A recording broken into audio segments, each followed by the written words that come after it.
I should have known something was wrong when the servitor choir stopped singing. Not that they sang, exactly. The 37 units mounted along the cathedral's eastern wall produced what the Adeptus Ministorum called liturgical harmonics, a droning hymn constructed from augmetic vocal cords that had once belonged to the faithful dead. For 6 years I had maintained their nutrient feeds and neural suppressants, and for 6 years they had never stopped their endless praise of the God Emperor, not during shift changes, not during power fluctuations, not even during the riot in 38 when a press-ganged choir threw themselves against the cathedral gates, screaming that their children had been taken. The silence came at 0400 hours, 14 minutes into my night inspection. I remember, because I checked my chronometer 3 times, certain it had malfunctioned. The absence of sound was so absolute it felt like a physical weight against my eardrums. I was nothing. A maintenance serf, 3rd grade, assigned to Shrine Cathedral Epsilon 7 on Volantis Hive World. My designation was Theta 94427, though the other maintenance crew called me Tom, a name I barely remembered having before the Schola Progenium processed me at age 7. We were invisible people, the kind that great institutions of the Imperium require to function but never acknowledge. We cleaned the prayer halls where pilgrims crushed themselves in devotional fervor. We replaced the candles that burned before reliquaries. We scraped the dried blood from self-flagellation altars and emptied the collection boxes that funded the cathedral's endless expansion into Volantis's lower hives. The cathedral itself was a monument to architectural excess, built over 9 centuries by successive ecclesiarchs who had each tried to outdo their predecessors in displays of faith. The main worship hall could hold 80,000 souls, its ceiling so high that the uppermost frescoes depicting the emperor's ascension were perpetually shrouded in incense smoke. Miles of corridors connected hundreds of smaller chapels, meditation cells, confessional chambers, and restricted archives. The servitor choir occupied just one of 12 transepts, but their hymns echoed through ventilation shafts to reach every corner of the structure, until they didn't. I stood in the maintenance corridor behind the choir wall, my work lamp casting long shadows across brass piping and stone. The nutrient feeds showed normal pressure. The neural suppressant levels were optimal. According to every gauge and readout, the servitors should have been functioning perfectly. I should have reported it immediately. That was protocol. But I had learned during my years of service that reports meant questions, questions meant investigations, and investigations meant someone would be blamed. The cathedral functioned on a precise hierarchy of accountability, and those at the bottom, people like me, were always the most convenient targets when things went wrong. So I did what we all did. I tried to fix it myself. The access panel behind the choir was designed for servo skulls, not human hands. I had to remove my work gloves and wedge my fingers into gaps barely wide enough to accommodate them. The metal was cold enough to hurt, the kind of cold that came from being in shadows that had never seen natural light. My fingertips were already going numb by the time I managed to work the panel loose. Inside, the machinery was a labyrinth of cables and tubes, all color-coded according to Mechanicus specifications I had been trained to recognize but never to understand. Red for arterial nutrient flow, blue for venous waste removal, yellow for electrical impulses, green for neural suppressants. They ran from a central distribution manifold to 37 individual servitor units, each one a human body that had been hollowed out and repurposed for eternal service. I had seen them only once, during my initial orientation. The sight had made me vomit, not from revulsion at what had been done to them, but from the terrifying certainty that this could have been me, that any mistake, any moment of insufficient faith, any unlucky administrative notation could have put me on a conversion table instead of giving me a cleaning assignment. The manifold showed no obvious defects. I ran my lamp across every connection point, looking for loose fittings or corrosion. Nothing. I checked the main power coupling. Functional. I verified the data stream from the cathedral's central cogitator. Active. Then I noticed the smell. It was faint at first, almost lost beneath the usual odors of machine oil and recycled air. But as I leaned deeper into the access space, it grew stronger, organic, sour, like meat left too long in warm conditions. I followed it to Unit 17's nutrient feed. The tube had developed a small split, barely visible, no wider than a hair. Clear fluid was seeping out, dripping onto the stone floor where it had begun to pool. The smell came from the pool nutrient fluid that had been sitting long enough to begin breaking down. A simple repair. I had made dozens of them. I reached for my kit, selected a patch seal, and prepared to apply it. That was when Unit 17 opened its eyes. Servitors don't have eyes. Not really. Most of the orbital tissue is removed during conversion, replaced with optical sensors that can operate in multiple spectrums and never need to blink. But Unit 17 still had something that resembled eyes wet, organic things that had retained more humanity than the Mechanicus usually permitted. They focused on me. I froze.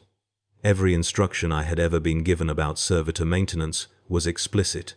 They are machines, not people. They have no consciousness, no awareness, no capacity for independent thought. The neural suppression ensures they can execute programmed functions without the interference of whatever fragments of personality might linger in the organic substrate. But Unit 17 was looking at me. Not past me or through me, but directly at me, with an intensity that made my hands start to shake. Then its mouth moved. The sound that came out wasn't words, exactly. It was more like the attempt at words, shaped by a vocal system that had been cut and rewired until it could only produce a narrow range of tones. But I understood it. Help! I stumbled backward so violently I struck my head against the access panel.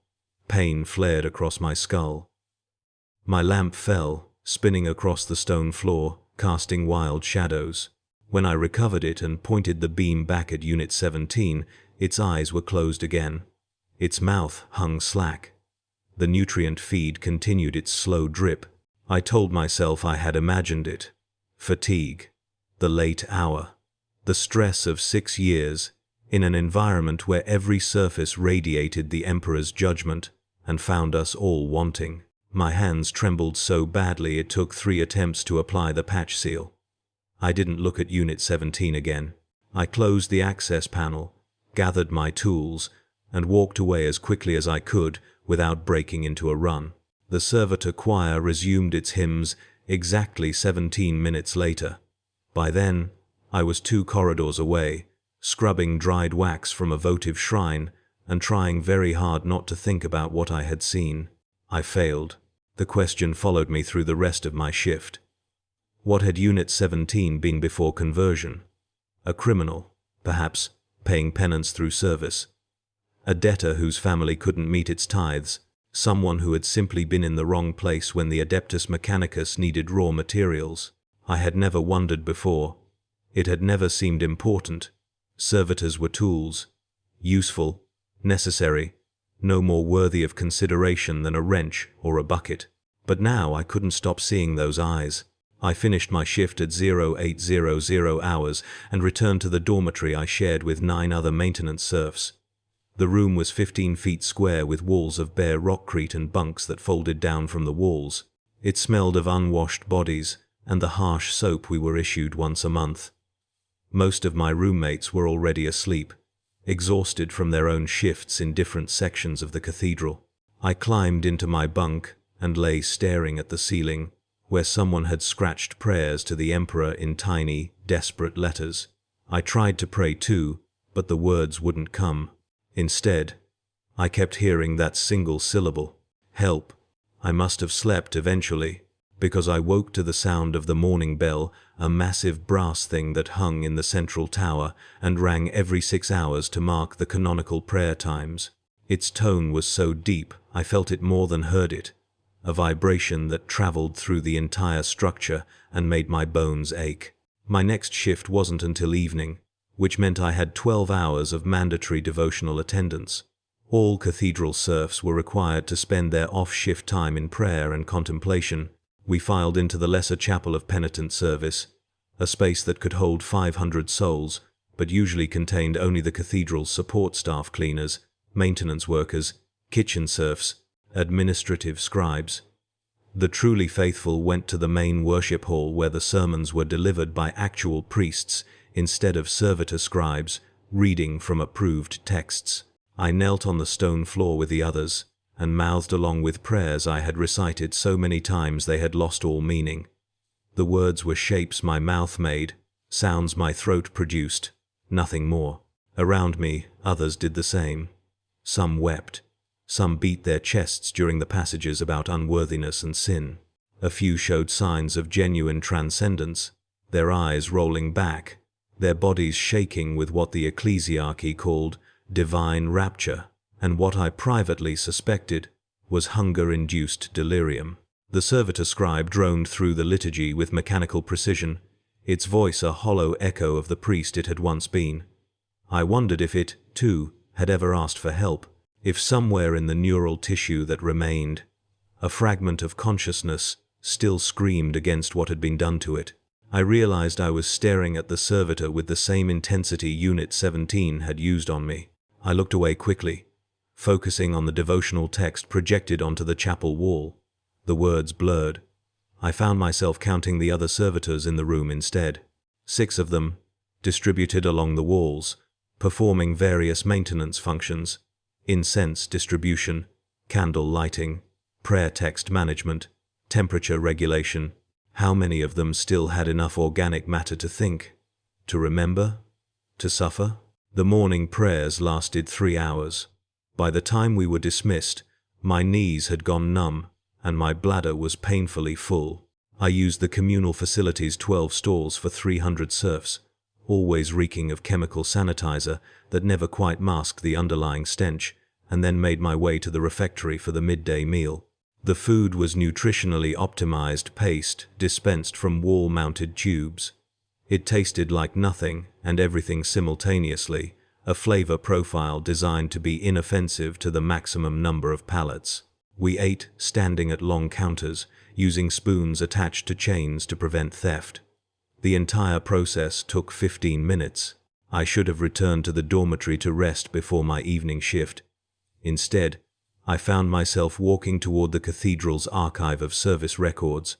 The archive was theoretically open to all faithful members of the ecclesiarchy, but in practice, few people ever visited it.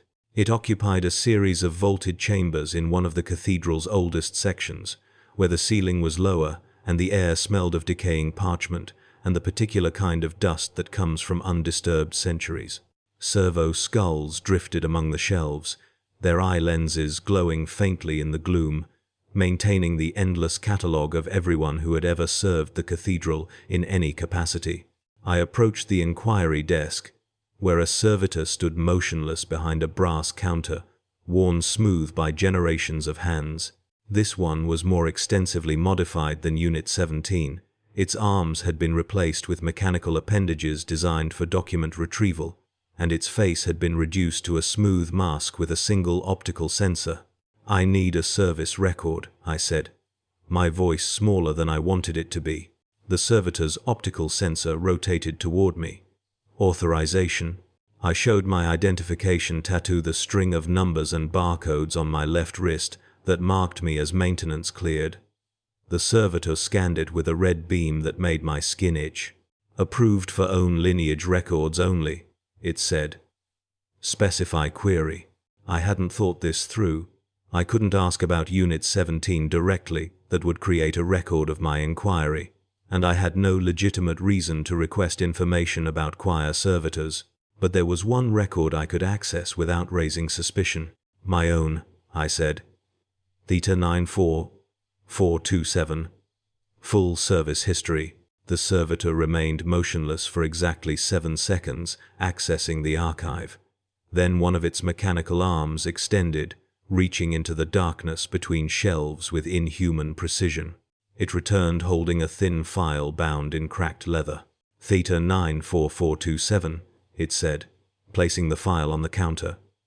"Maintenance serf, 3rd grade. Assigned Shrine Cathedral Epsilon 7, Volantis Hive World, year 132, M42. Previous assignment, Schola Progenium Intake Facility, designation withheld. Prior to intake, record sealed by order of the Administratum. Can I see it? Authorization insufficient for sealed sections. Of course. I opened the file to find exactly what I expected. My service record beginning at age 7, when I had been processed through the Schola Progenium and evaluated as suitable for menial labor rather than military service or administrative training, 6 years of performance reviews, all rated as adequate, a list of assigned tasks, a record of disciplinary incidents, 2 minor infractions for failing to complete prayers with sufficient fervor, both resolved with additional devotional time. Nothing about who I had been before, no parents, no homeworld, no indication that I had ever been anything other than a number in the Emperor's service. I closed the file and pushed it back across the counter. The servitor retrieved it without comment, returning it to its place in the darkness. I stood there for a long time afterward, staring at nothing, thinking about the sealed sections I wasn't authorized to access, thinking about all the records in this archive that would never be opened, belonging to people who had become servitors or died in service, or simply disappeared into the vast machinery of the Imperium, thinking about Unit 17. When I finally left the archive, I had made a decision. A stupid one, certainly, possibly a heretical one, but I couldn't unknow what I had seen, and I couldn't stop wondering. I had to know who Unit 17 had been. The evening shift began at 1,800 hours. I reported to the maintenance coordinator's office, a cluttered space filled with work rosters and equipment logs. The coordinator was a woman named Marin, rail-thin and perpetually exhausted, who had been organizing the cathedral's maintenance operations for 20 years. She barely looked up as she assigned me to the eastern transept specifically, the servitor choir. Routine maintenance, she said, making a notation on her data slate. Nutrient flow check, neural suppressant verification, acoustic calibration, standard protocols. Understood, I said, collecting my toolkit and work lamp. Theta? I paused at the door. You look tired, Marin said, and for a moment her voice carried something that might have been concern. If you need additional rest, I'm fine, I said quickly. Showing weakness was dangerous. It invited scrutiny. Just some trouble sleeping. She nodded, already returning her attention to the next assignment. I left before she could ask more questions. The cathedral at night was a different creature than during the day. The crowds of pilgrims were gone, replaced by silent processions of penitents walking the stations of suffering, their backs raw from self-administered lashes. The great worship hall stood mostly empty, its vastness making the few scattered figures seem even more insignificant. Shadows pooled in corners and alcoves, occasionally disturbed by the passage of servo skulls or the flicker of votive candles. I made my way to the eastern transept, my footsteps echoing against stone that had been worn smooth by centuries of feet. The servitor choir was already active, their droning harmonics filling the space with sound that seemed to come from everywhere and nowhere. I opened the access panel and climbed into the maintenance corridor. The machinery hummed around me, warm and alive in a way that made my skin crawl. I performed my assigned checks methodically, testing each connection, verifying each flow rate, confirming that every system operated within acceptable parameters. Unit 17's nutrient feed showed the patch seal I had applied. It held perfectly. No leakage, no malfunction. I stood there for a long time, staring at the servitor through the access panel's narrow opening. In the dim light from my work lamp, I could see the outline of its face, the cables that emerged from its skull, the tubes that penetrated its torso. "Who were you?" I whispered. The hymn continued without interruption. If Unit 17 heard me, it gave no sign. I should have left, completed my shift, returned to the dormitory, but instead, I found myself accessing the cathedral's internal network through a maintenance terminal, using my clearance codes to pull up servitor assignment records. Unit 17 had been installed in the choir 6 years ago, roughly the same time I had arrived at the cathedral. Prior to that, The record showed only a transfer designation from the Adeptus Mechanicus processing facility in Volantis's industrial sector. I dug deeper, following the transfer chain backward. The Mechanicus facility kept records of all raw materials received, including the acquisition method and origin point. Unit 17 had been a woman named Elara Voss. The name appeared on a list of debtors processed in year 132. 42.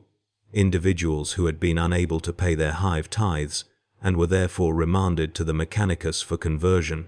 The notation included her age at time of conversion, 23. Her crime, failure to produce required manufacturing quota while employed in a textile facility, resulting in accumulated debt of 847 Imperial credits. 847 credits. I earned 15 credits per month. At that rate, it would have taken her roughly 5 years to pay off the debt through wage garnishment. Instead, she had been converted into a servitor. I stared at the record until my eyes began to burn. The maintenance terminal screen cast a pale glow across my hands, making them look corpse-like. Elara Voss had been younger than I was now. Had she had family? Friends? Dreams? The record didn't say. It reduced her entire existence to a single line of text, a name, a number, and a designation code. I closed the terminal and sat in the darkness, listening to the hymn that Elara Voss's vocal cords had been rewired to produce. The sound was beautiful in its way, mathematically perfect, free from the imperfections of human emotion. I wondered if she could still hear it. If somewhere in whatever neural tissue remained, she was aware of the sounds her body was making. If she screamed without sound, trapped in a prison of modified flesh and sanctified purpose. The thought made me nauseous. I spent the rest of my shift working automatically, checking systems I barely registered. By the time I clocked out at 0200 hours, I had made another decision. This one even more dangerous than the first. I was going to find out if Unit 17 if Elara was still conscious. The next 3 days passed in a haze of exhaustion and planning. I continued my normal duties, maintained my devotional requirements, and gave no outward sign that anything had changed. But every spare moment I had, I spent researching servitor conversion protocols and neural suppressant mechanisms. The cathedral's archive held thousands of texts on the subject, most of them Mechanicus technical manuals that had been copied for reference purposes. I read them during mandatory study periods, disguising my interest as general educational improvement. I learned about the lobotomy procedures that removed higher cognitive functions, the neural inhibitors that prevented independent thought, the chemical suppressants that kept any remaining consciousness too dulled to assert itself. I also learned that the suppressants were imperfect. Some individuals had neural architectures that resisted standard conversion protocols. Their consciousness remained partially intact, trapped and aware but unable to control their own bodies. The Mechanicus considered this a minor manufacturing defect, easily corrected by increasing suppressant doses or performing additional neural editing. But what if those corrections hadn't been made? What if someone like Elara had been converted quickly, processed through a high-volume facility that prioritized speed over precision? What if she was still in there, screaming? The possibility haunted me.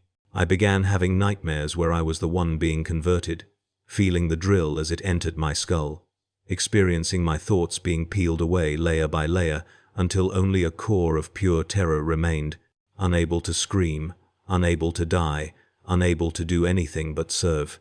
I woke gasping in my bunk, my roommates muttering complaints about the noise. On the 4th day, I formulated a plan. It was simple, probably suicidal, but I couldn't think of anything else. I would reduce Unit 17's neural suppressant flow and see if Elara responded. The cathedral's schedule gave me a window.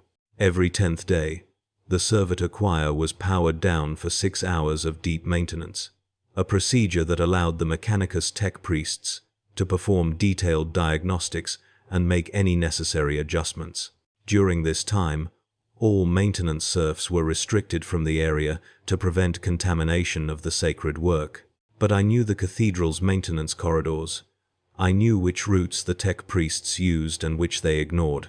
And I knew that there was a 40-minute gap between when they completed their initial shutdown sequence and when they returned to begin the diagnostics. 40 minutes. Enough time to reach Unit 17, adjust its suppressant flow, and see if anything happened. The risk was enormous. If I were caught tampering with cathedral property, the consequences would be severe, probably conversion into a servitor myself, my neural tissue stripped away until I became another mindless tool in the Emperor's service. But I couldn't stop thinking about Ilara's eyes, about the word she had tried to say. Help. The 10th day arrived. I attended morning prayers with the others, my heart pounding so hard I was certain everyone could hear it. The liturgy seemed to last forever, each word stretched to breaking. When we were finally dismissed, I forced myself to eat, to rest, to act normal.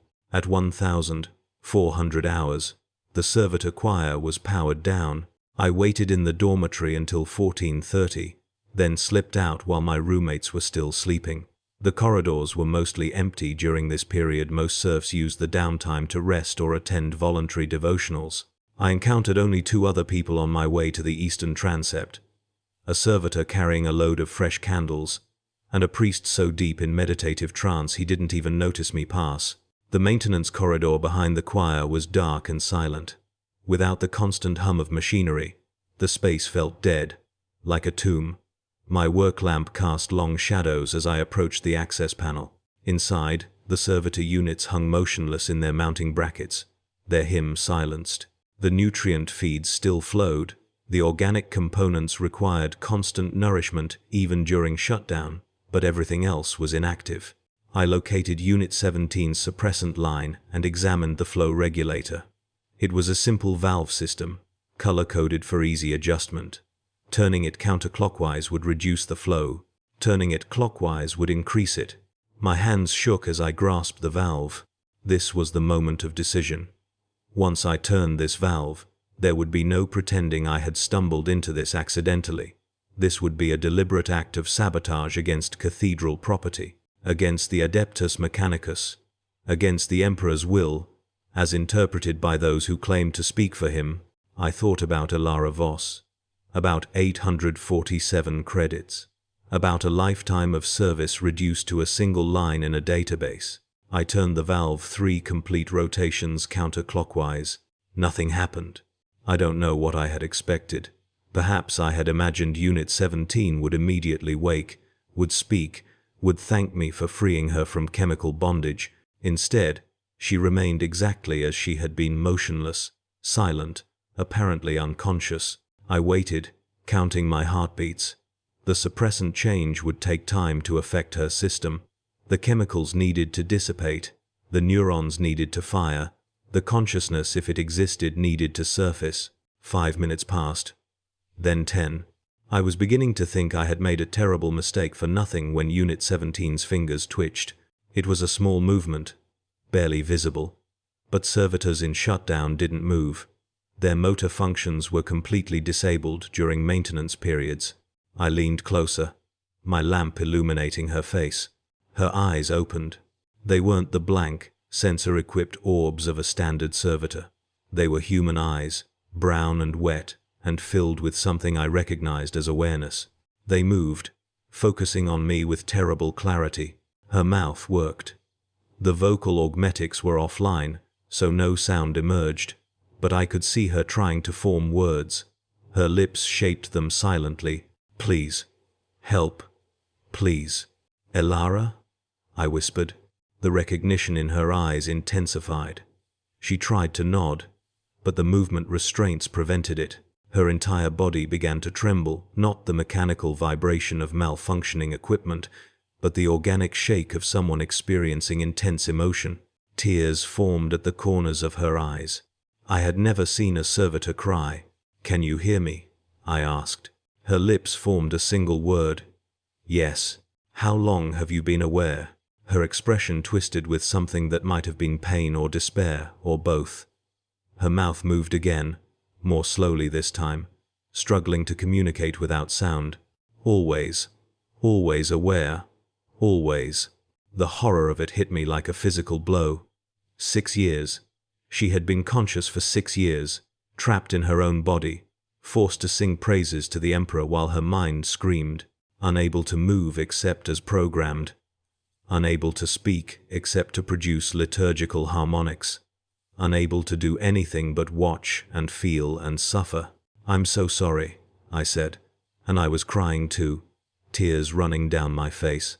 "I'm so sorry. I didn't know. I didn't." Her eyes cut to the side, suddenly urgent. Her lips formed a new word. "Go." "What?" "Go. Now. They're coming." I heard it then, footsteps in the corridor outside. The tech priests, returning earlier than scheduled. I had perhaps 30 seconds before they would reach the access panel. I looked at Alara, at her terrified eyes, at the tears tracking down her immobile face. "I'll come back," I promised. "I'll find a way to." Her expression changed. The fear was still there, but something else joined it. Something that looked like gratitude. "No, don't. Run." The footsteps were getting closer. I could hear the tech priests' mechanical augmetics whirring, the click of their metal feet against stone. I turned the suppressant valve back to its original position, my hands moving with desperate speed. The flow resumed. Elara's eyes began to glaze over as the chemicals flooded back into her system. The last thing I saw before the suppressants took full effect was her lips forming 2 final words. "Thank you." I sealed the access panel and fled. I made it back to the main corridor before the tech priests entered the maintenance area. My heart was pounding so hard I thought it might tear itself free from my chest. I forced myself to walk normally, to breathe normally, to show no sign of panic. No one stopped me. No alarms sounded. The cathedral continued its eternal routines as if nothing had changed. But everything had changed. I spent that night staring at the ceiling of my bunk, thinking about Elara's eyes, about 6 years of consciousness trapped in a servitor's body, about the countless others who might be experiencing the same nightmare, about what I could possibly do about it. The answer, I realized, was nothing. I was one insignificant serf in a structure that employed thousands. I had no authority, no resources, no means of changing anything. If I reported what I had discovered, I would be dismissed as delusional or heretical. If I tried to free Elara, I would be caught and converted into a servitor myself. If I tried to destroy her, to give her the mercy of true death, I would be executed as a saboteur. There was no solution, no good option, no way to make this right. The Imperium was not designed to care about individual suffering. It was designed to function, to survive, to perpetuate itself across millennia of endless war. People like Elara and me were not individuals with rights or dignity. We were resources, to be used until we were depleted and then recycled into something else. This was the truth I had always known but never fully understood. We were all servitors already, just ones that hadn't been converted yet. The only difference was the degree of our imprisonment. I continued my duties. What else could I do? I cleaned the prayer halls. I scraped blood from the self-flagellation altars. I emptied the collection boxes. I performed my maintenance checks on the servitor choir, including Unit 17, whose eyes remained blank and unseeing now that her suppressants had been restored. Sometimes, during the quiet moments of my shifts, I wondered if she remembered those few minutes of clarity, if she was aware of my presence when I worked on the machinery around her, if she was still screaming inside her chemical prison. I tried not to think about it. Thinking about it made me want to scream too. 3 weeks after my encounter with Elara, something changed in the cathedral's routine.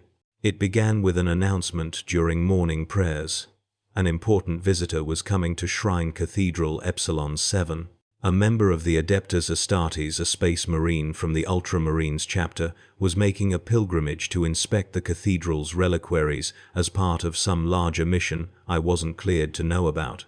The news sent the cathedral's hierarchy into a frenzy of preparation. Space marines were living legends, the Emperor's finest warriors, beings so far above normal humans that their very presence was considered a blessing. Every surface had to be cleaned, every ritual had to be perfect, every servitor had to be functioning at optimal efficiency. The maintenance staff worked double shifts for a week straight, preparing the cathedral for the inspection. We scrubbed floors that were already spotless.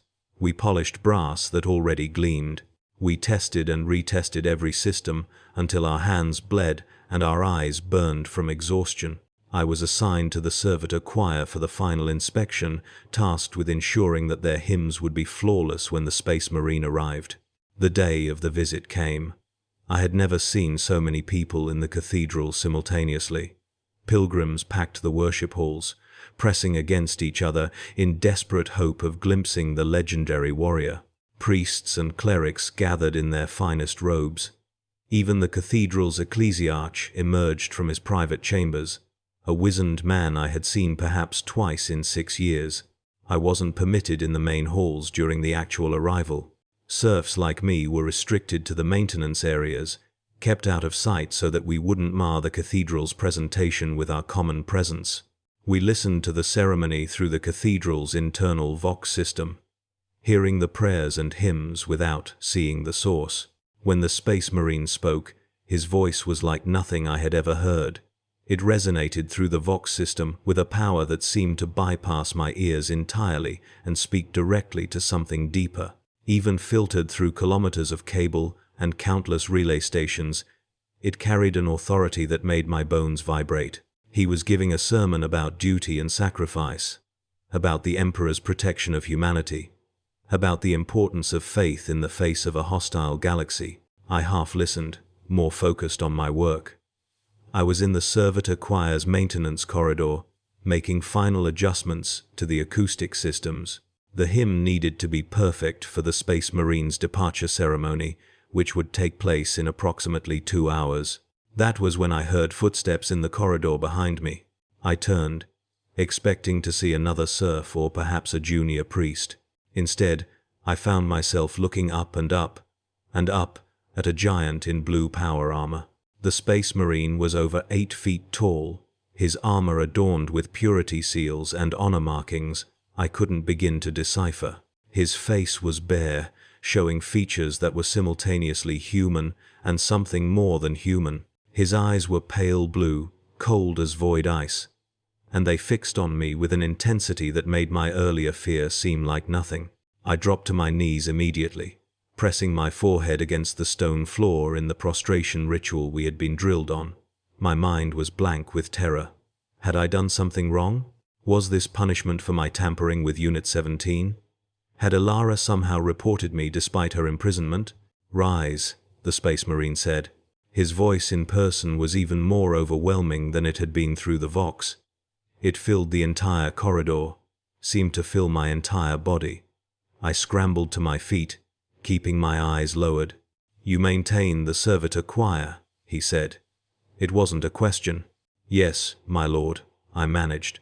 "I perform routine maintenance and—" "How long have you served here?" "6 years, my lord." Silence. I risked a glance upward and found him studying me with an expression I couldn't read. His face showed no emotion, but something in his eyes made me think of calculation, assessment, judgment. "The servitors here," he said slowly. "Have you ever observed any anomalies in their function?" The question hit me like a lash round to the chest. My mouth went dry. My hands began to shake. This was it. This was the moment my heresy would be discovered. A Space Marine, one of the Emperor's chosen warriors, had somehow learned about what I had done. Perhaps the tech priests had found evidence during their diagnostics. Perhaps the ecclesiarch had ordered an investigation. Perhaps the Emperor himself had revealed my crime through divine vision. I should have lied. Should have denied everything. Should have thrown myself on the Space Marine's mercy and begged for forgiveness. Instead, I heard myself say, "Unit 17." The Space Marine's eyes narrowed fractionally. "Explain." So I did. The words tumbled out of me in a rush, the silence, the plea for help.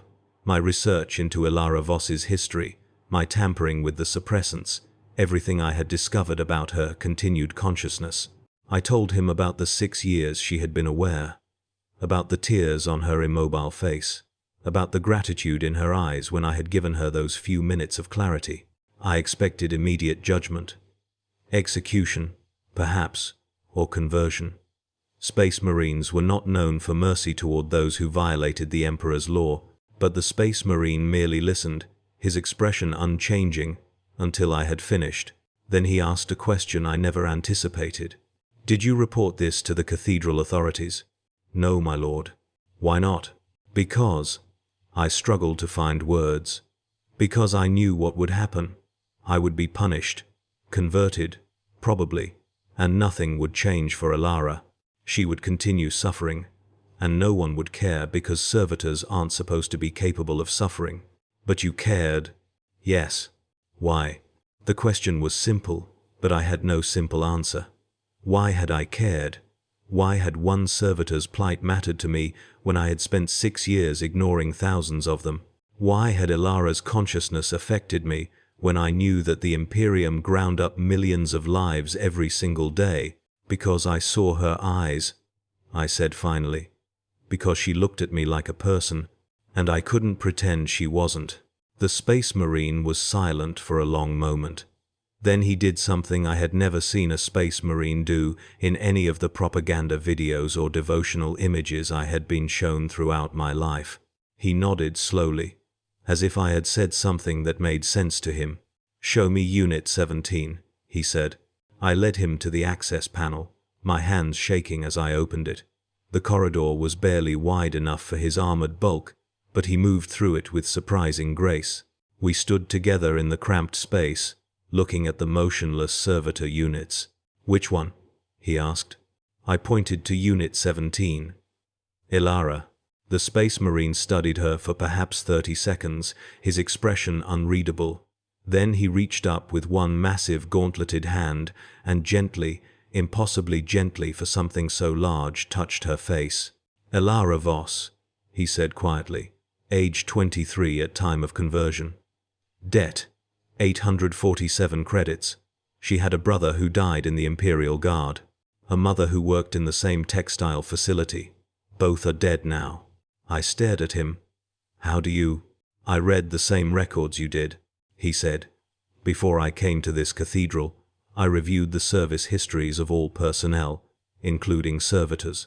I wanted to understand who had built and maintained this place. Why?" He turned to look at me, and for the first time, I saw something that might have been sadness in his eyes. "Because I am Adeptus Astartes," he said. "I was created to defend humanity, but I have lived for 300 years, and I have watched the Imperium grind up more human lives in the name of protecting them than our enemies have ever claimed. I have seen worlds burned to ash to save them from corruption. I have seen populations decimated to meet tithe demands. I have seen good people converted into servitors for crimes that amounted to bad luck." He looked back at Alara. "I have asked myself many times, what are we protecting? If we destroy everything that makes humanity worth defending, what is the point of our existence?" I had no answer. The question was too large, too dangerous, the kind of thinking that led to heresy and damnation. "I cannot save her," the Space Marine said. "The neural damage is too extensive. Even if I could remove her from servitor conversion, she would not survive. The process is irreversible." "Then why ask me about her?" "Because I wanted to know if anyone in this cathedral had noticed, if anyone had cared." He turned to face me fully. "Do you know how many servitors serve in this cathedral?" "No, my lord." 2,347. "Do you know how many of them might still retain some level of consciousness?" I shook my head. "Neither do I," he said. "The Adeptus Mechanicus does not track such data. It is considered irrelevant. But based on my observations across multiple facilities, I estimate approximately 3 to 7% of servitor conversions result in partial consciousness retention." The math was simple and horrifying. Between 70 and 160 servitors in this cathedral alone might be aware, might be suffering, might have been screaming silently for years or decades. The Imperium is a vast machine, the Space Marine continued. It processes 1,000,000 souls every day. Most of them die in service to the Emperor, and their deaths have meaning. They hold the line against the darkness that would consume all humanity. But some deaths are meaningless. Some suffering serves no purpose except to perpetuate the systems that created it. He looked at me again. You asked Unit 17 how you could help. She told you to run. Do you know why? Because there was nothing I could do. No. Because she wanted to spare you the fate of becoming like her. She knew that if you continued to care, if you continued to question, you would eventually be noticed. And the Imperium does not tolerate those who question its methods. So I should stop caring? Pretend none of this matters? I did not say that. The Space Marine's voice was softer now, almost gentle. I said the Imperium does not tolerate questioning. But tolerance and existence are not the same thing. People like you, people who see the suffering and cannot ignore it, exist throughout the Imperium. Most are crushed. Some survive by hiding their compassion beneath obedience. A very few find ways to make small changes. What kind of changes? The kind no one notices. A servitor's suppressants adjusted to prevent awareness. A quota reduced to prevent debt conversion. A record altered to save someone from execution.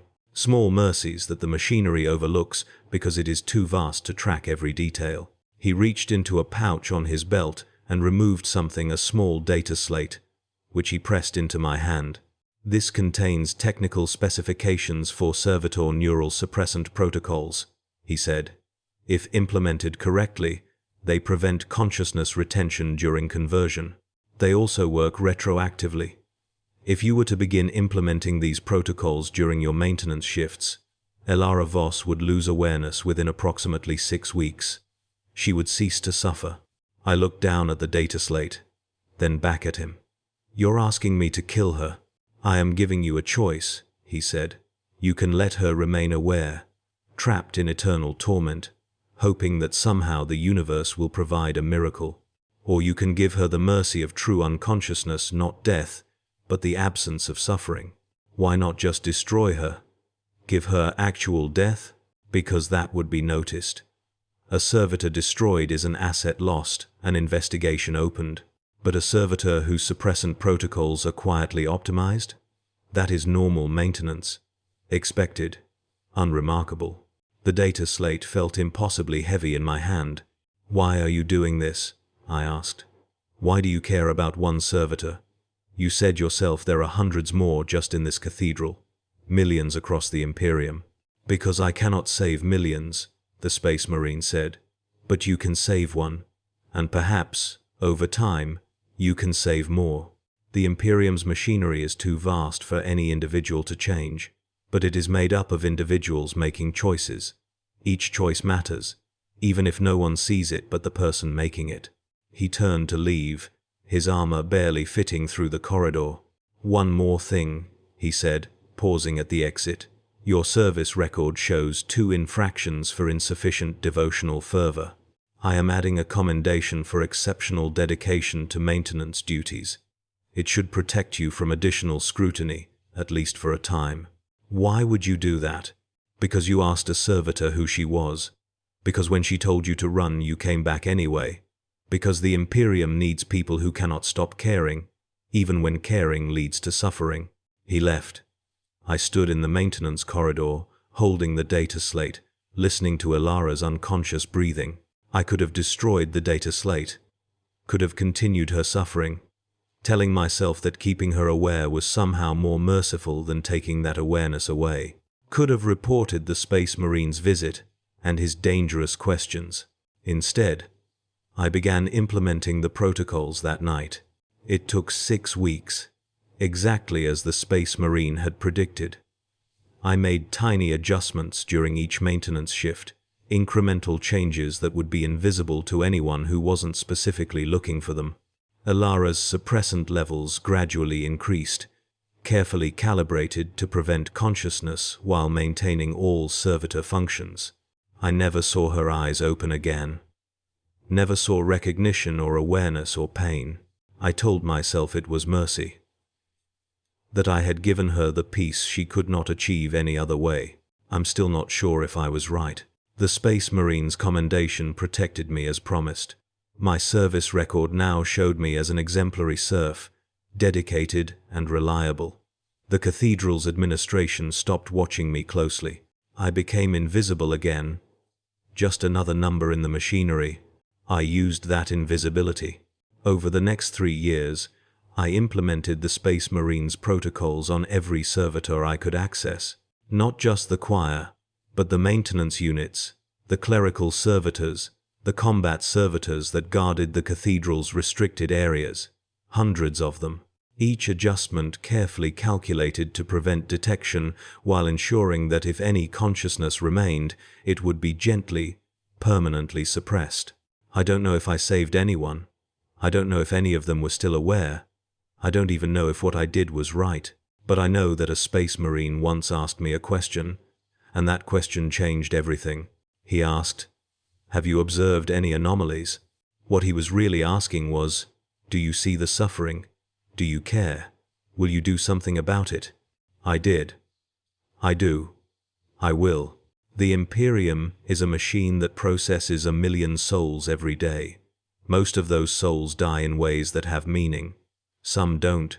For those that don't, for the ones who fall through the cracks and suffer for no reason except bureaucratic indifference or systemic cruelty, someone has to care. It won't change anything. The Imperium will continue grinding. The servitors will continue serving. The suffering will continue in ways I cannot see or prevent. But Alara Voss is no longer aware of her imprisonment. Neither are the 237 other servitors whose suppressant protocols I have quietly optimized. It's not enough. It will never be enough. But it's something.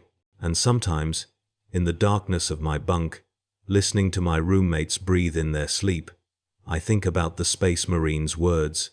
Each choice matters, even if no one sees it but the person making it. I've made my choice. I'll keep making it, one servitor at a time, until the Imperium notices and crushes me for it, or until I become one of them. Either way, I'll know I tried. That has to be enough, because in the grim darkness of the far future, mercy is heresy, compassion is weakness, and the only way to help the suffering is to ensure they can no longer feel it. I am Theta 94427, maintenance serf, 3rd grade. I clean the prayer halls. I scrape blood from the altars. I maintain the servitors, and I remember the day a Space Marine asked me a question, and I gave him an answer that changed nothing and everything. I remember Alara Voss. I remember all of them, and I will keep remembering, even when the Imperium has forgotten they ever existed. That is my service to the Emperor. That is my faith. That is my heresy. In the name of the God Emperor of mankind, I will continue to care, even if it destroys me, especially if it destroys me, because someone has to.